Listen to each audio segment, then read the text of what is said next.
Hello friends, I hope कि आप लोग अच्छे बिल्कुल नहीं हैं। जो लोग इलाहाबाद हाई कोर्ट का पेपर दिए उनका जिनका पेपर अच्छा हुआ है, और ख़ास तौर से वो लोग जिनकी टाइपिंग 100% हो गई थी, और जिनकी 100% नहीं है उन लोगों को टेंशन नहीं लेना है, नेक्स्ट एग्ज़ाम की तैयारी करना है। तो आज हम लोग देखिए, हमने कई बार कट-ऑफ के बारे में बात की है और कट-ऑफ हमने अपने डिस्क्रिप्शन बॉक्स में दे देंगे, आप उसकी वीडियो देख सकते हैं। लेकिन आज एक बार फिर कट-ऑफ का रिव्यू करेंगे। तो चलिए नेक्स्ट कट-ऑफ देख लेते हैं कि क्या हो सकती है। वही कट-ऑफ है मैंने जो भी वीडियो में पिछले बताया है, और लेकिन एक बार जनरल देख सकते हैं कि इसमें देखिए, अगर आरओ की है पोस्ट, आरओ में देखिए 46 पोस्ट है, तो इसमें जनरल का 175 प्लस तो होना ही चाहिए, और 40 प्लस टाइपिंग, मतलब टाइपिंग में मार्क्स 40 प्लस होंगे, क्योंकि उसमें 46 ही पोस्ट है और कट-ऑफ बहुत हाई जाती है। और कट-ऑफ आने के बाद आप खुद देखेंगे कि आप एक्सपेक्ट नहीं कर सकते कितना ज़्यादा कट-ऑफ जा सकती थी।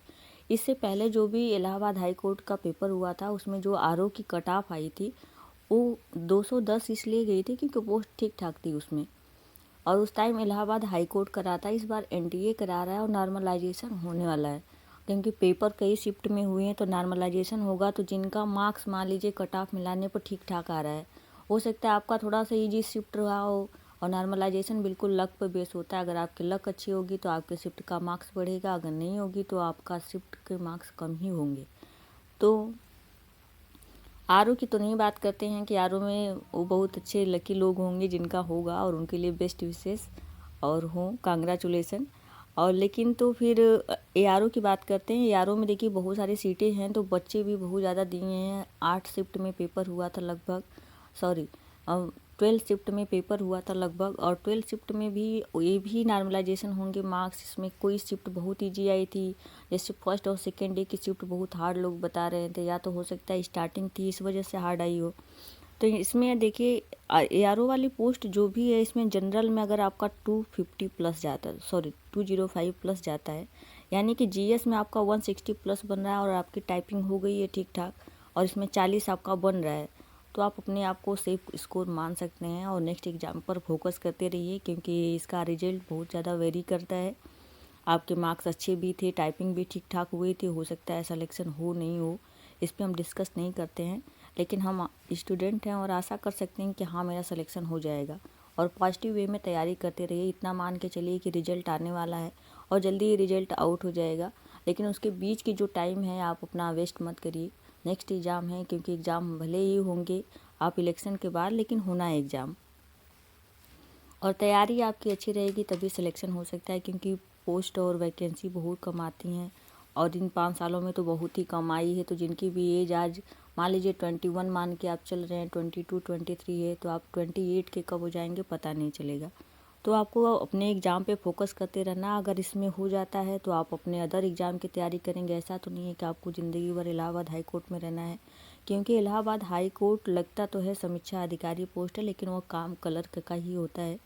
क्योंकि मेरे बहुत सारे फ्रेंड हैं वहाँ पे काम करते हैं, मतलब बहुत हेक्टिक जॉब है, लेकिन हाँ ठीक है, अब यहाँ की सैलरी ठीक है, और बाकी पोजीशन अच्छी है, आपको गाड़ी वगैरह मिलती है, बहुत सारी चीज़ें मिलती हैं, तो उससे आपका काम वर्कलोड काउंट नहीं होता है। तो आप अपना सेफ स्कोर यहाँ से देख सकते हैं कितना कितना हो सकता है, और इसी तरह आरओ का भी है।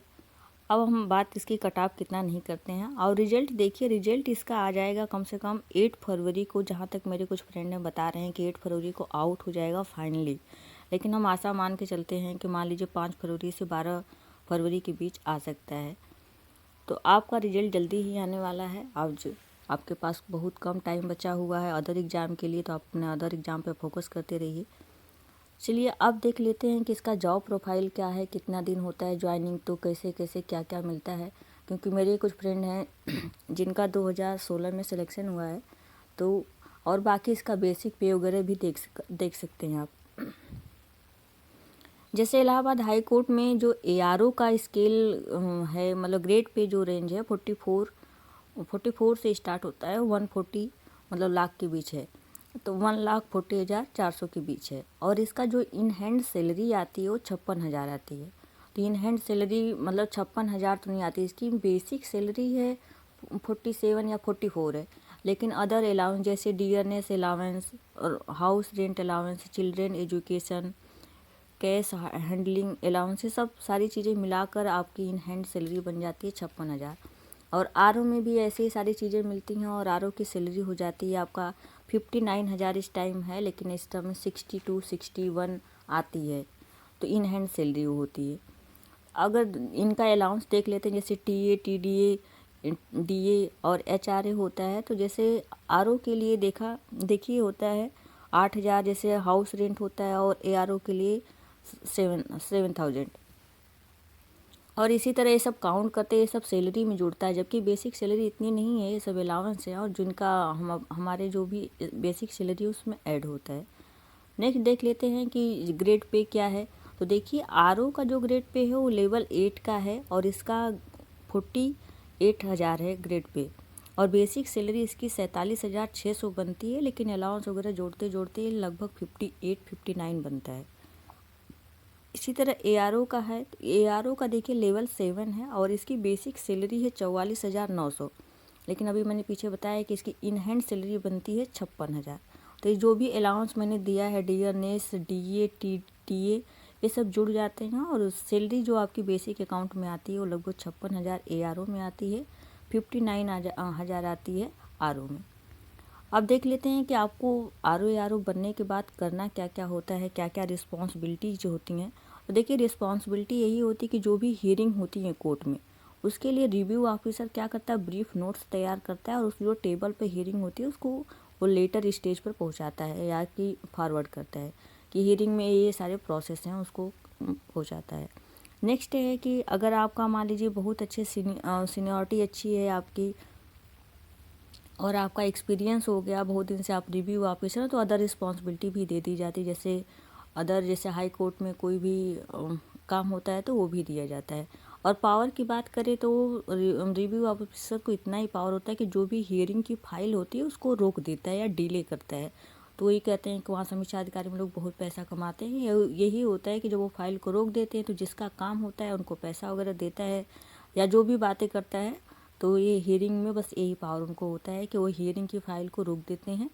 और नेक्स्ट है कि वो the work allot comes from और उनको जो भी वर्क आता है वो सेक्शन ऑफिसर देता है, जो भी सेक्शन ऑफिसर होता है उनको वर्क अलॉट करता है या असिस्टेंट रजिस्ट्रार करता है।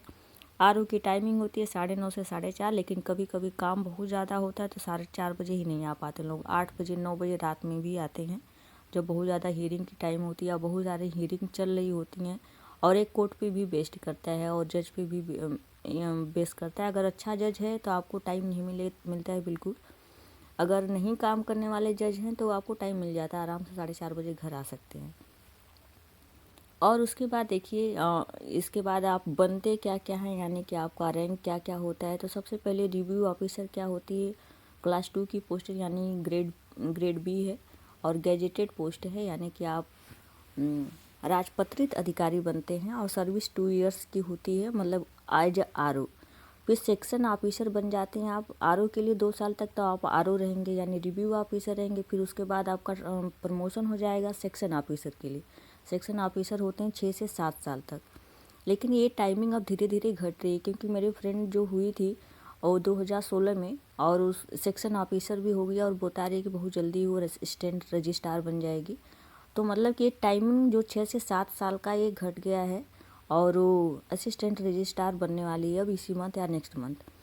तो रिव्यू ऑफिसर है तो आपको 2 साल तक तो रिव्यू ऑफिसर आरओ बन के रहना है, 6 से 7 साल जैसे ही होंगे तो आपको सेक्शन ऑफिसर बनना है, और असिस्टेंट रजिस्ट्रार आपको 3 से 4 साल तक रहना है, और उसके बाद आपको ड्यूटी रजिस्ट्रार, उसके बाद ज्वाइनिंग रजिस्ट्रार, उसके बाद रजिस्ट्रार, यानी कि सबसे बड़ी पोस्ट आरओ की है रजिस्ट्रार।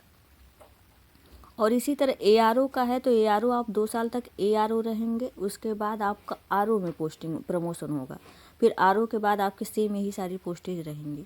तो इस तरह से इसकी जॉब प्रोफाइल थी, इसका आपका रैंकिंग क्या है, किस तरह से ये चीज़ें हैं तो देख सकते हैं। और जॉब प्रोफाइल बहुत अच्छी है इसकी आरओ की। और बाकी काम की अगर बात की जाए अदर जॉब की अपेक्षा, जैसे जो लोग जूनियर असिस्टेंट हैं और जो आरओ में क्लर्क हैं उनका काम लगभग सेम होता है, और थोड़ा सा वही है कि आपको पोजीशन अच्छी मिलती है, अलाउंस अच्छी मिलते हैं, और लेकिन ऐसा नहीं कि जॉब ख़राब है, जिनको नहीं मिली है तो बहुत बड़ी बात है उनके लिए। और जिनको जो लोग कर रहे हैं वो बताते हैं कि जॉब बहुत हेक्टिक है, क्योंकि कभी कभी टाइम नहीं मिल पाता है। तो ऐसा नहीं है, उसमें पैसा भी लोग बहुत अच्छा कमाते हैं, क्योंकि जो फ्रेंड्स हैं जिनको पैसा लेने आता है बहुत अच्छा पैसा कमाते हैं। और कुछ लोग तो मतलब इस टाइम जनरल रजिस्ट्रार तक पहुंच चुके हैं और बहुत अच्छे पोजीशन पे हैं। तो ये पोस्ट बहुत अच्छी है। और बाकी हम तो यही चाहते हैं कि जो लोग इस बार पेपर दिए हैं, ऐसा ज़रूरी नहीं है कि जो मैं कट ऑफ बताई हूँ उससे आपको नाराज़ होना चाहिए। देखिए, जो लोग भी प्रिडिक्शन किए हैं कट ऑफ का, वो अपने बेसिस पे किए हैं। ऐसा नहीं है कि किसी को एकदम फ़ोन करके इलाहाबाद हाई कोर्ट बताया कि भैया इतना ही कट ऑफ आने वाली है, ऐसा कुछ नहीं है। सब लोग प्रिडिक्शन किए हैं, किसी ने अपना कट ऑफ बता दिया, किसी ने अपना आंसर की का मार्क्स बताया, तो लोग जोड़ रहे हैं, पीछे साल का देख रहे हैं कि अरे उस साल इतना गई तो इस साल इतना ही जाएगी। ऐसा सब प्रिडिक्शन है और इसको दिल पे लेने की कोई बात नहीं है। तो जो भी मैंने बताया है, कोई ज़रूरी नहीं कि मेरी ही कट ऑफ सही हो और रिजल्ट आने के बाद आप बताएं कि आपने इतना बताया था इतना, ऐसा कुछ नहीं है। रिजल्ट आएगा, आई होप कि जल्दी ही आ जाए, क्योंकि सारी टेंशन ख़त्म हो जाए। होना होगा तब भी अच्छी बात है, तब तो वेल एंड गुड है, पार्टी शुरू होगी। लेकिन जब नहीं होना होगा तो आप नेक्स्ट एग्ज़ाम पर पूरी तरह से 100% फोकस करेंगे कि नहीं नहीं, अब तो इसमें हुआ नहीं, नेक्स्ट एग्ज़ाम में हमको अच्छे से पूरा अपना जी जान डाल देना है। तो आपको वैसे भी अपना पढ़ाई पर 100% देना है, क्योंकि कंपटीशन आप पहले जैसा बिल्कुल भी नहीं रह गया है। कंपटीशन बहुत हार्ड लेवल का हो गया है। आप कोई भी पेपर दे लीजिए, चाहे वो ग्रुप डी का हो, चाहे NTPC का हो, चाहे किसी भी, देख रहे हैं कि कट ऑफ कितनी हाई जा रही है। ऐसा नहीं है कि कट ऑफ हाई जाने का रीज़न ये है कि जैसे NTPC का छोड़ देते हैं और एग्ज़ाम का देख लेते हैं, तो ऐसा नहीं है कि कट ऑफ बहुत हाई जा रही, बच्चे ही इतना ज़्यादा बैठ रहे हैं। एक तो तैयारी करने वाले पीछे से पहले ही थे, और इसके बाद जो नए बच्चे आ रहे हैं, नए बच्चे ऐसा नहीं है कि बिल्कुल पढ़ नहीं रहे हैं, वो अपना जी जान डाल के पढ़ रहे हैं। तो आपका कंपटीशन बहुत हाई होता जा रहा है, तो आपको पढ़ाई फोकस करते रहना है। हाई कोर्ट इलाहाबाद ऐसा नहीं है कि एंड है, इसके बाद कोई एग्ज़ाम आने वाला नहीं, बहुत सारे एग्ज़ाम आएंगे और आपको एग्ज़ाम की बस केवल तैयारी करते रहना है। और इसमें हो जाता है तो अच्छी बात है, नहीं होता है कोई बात नहीं, आपको नाराज़ नहीं होना है और हर समय पॉजिटिव रहना है। देखिए, स्टूडेंट लाइफ में बहुत सारे ऐसा होता है कि बहुत सारे तनाव होते हैं, बहुत सारे आपको ताना महना भी सुनना पड़ता है। लोग कहते हैं कि इतने दिन से तैयारी कर रहे हैं, नहीं हो रहा। मैं खुद 5 साल 6 साल से तैयारी कर रही हूँ, मेरा किसी एग्ज़ाम में नहीं हुआ है और मैंने हर एक एग्ज़ाम दिया। ऐसा नहीं है कि वो कोई ग्रुप C का हो, ग्रुप B का हो, ग्रुप D का हो, नहीं दिया। UPSC से लेकर ग्रुप D तक सब दिया है, किसी में सिलेक्शन नहीं हुआ। ये मैं सच बात बता रही हूँ। अगर आपको इस पर अपना कोई राय देना है, विचार देना है, तो आप कमेंट बॉक्स में कमेंट कर सकते हैं। और बाकी मेरी कट ऑफ यही है, मेरा सिर्फ प्रिडिक्शन है। अगर आपको अच्छा नहीं लग रहा है तो उसके लिए आई एम सो सॉरी, क्योंकि जो लोग 120 प्लस हैं और 150 से नीचे हैं, अगर वो ज़्यादा आशा बना रहे हैं तो उनको मैं बता दूं कि 150 और 170 के बीच में लगभग बहुत सारे स्टूडेंट हैं, बहुत लोगों का आया है, पॉजिटिव आया है। तो वैसे भी, और इलाहाबाद हाई कोर्ट के आप पिछले साल की भी देख सकते हैं, कट ऑफ कितनी हाई जाती है। तो इसमें कट ऑफ की कोई बात नहीं है। तो आप लोग परेशान ना होइए, जिनका कम है वो पॉजिटिव रह सकते हैं। और ख़ास तौर से जिनकी 100% टाइपिंग नहीं हो, तो पहले ही कंपटीशन से बाहर है, उनको नेक्स्ट एग्ज़ाम पे फोकस कर जाना चाहिए। ऐसा नहीं है कि NTA फिर से कैलकुलेशन मार्क्स करेगा या उनका रिजल्ट बनेगा या फिर कुछ आएगा, हम आशा करें कि नहीं, ऐसा कुछ नहीं है। क्योंकि जिनका 100% टाइपिंग नहीं हुआ, वो बेसिक रिक्वायरमेंट पे नहीं उतर रहे हैं, उनका सिलेक्शन बिल्कुल भी नहीं होना है। तो और जिनकी 100% टाइपिंग हो गई है और वो 150 प्लस हैं, खासतौर से जनरल कैटेगरी वाले 150 प्लस हैं, तो अपने आप को सेफ स्कोर में मान सकते हैं और नेक्स्ट एग्ज़ाम पर फोकस कर सकते हैं। और इसका रिजल्ट, जहाँ तक इन्फॉर्मेशन है, किसी भी हालत में 8 फरवरी तक आ जाएगा। अगर नहीं आता है, क्योंकि चुनाव वगैरह भी चल रहे हैं, अगर डिले होगा तो होगा, लेकिन फिर भी 1 फरवरी में ही रिजल्ट आ जाएगा। NTA पूरा अपना मतलब लगा हुआ है, ठीक ठाक करा दे तो बढ़िया है।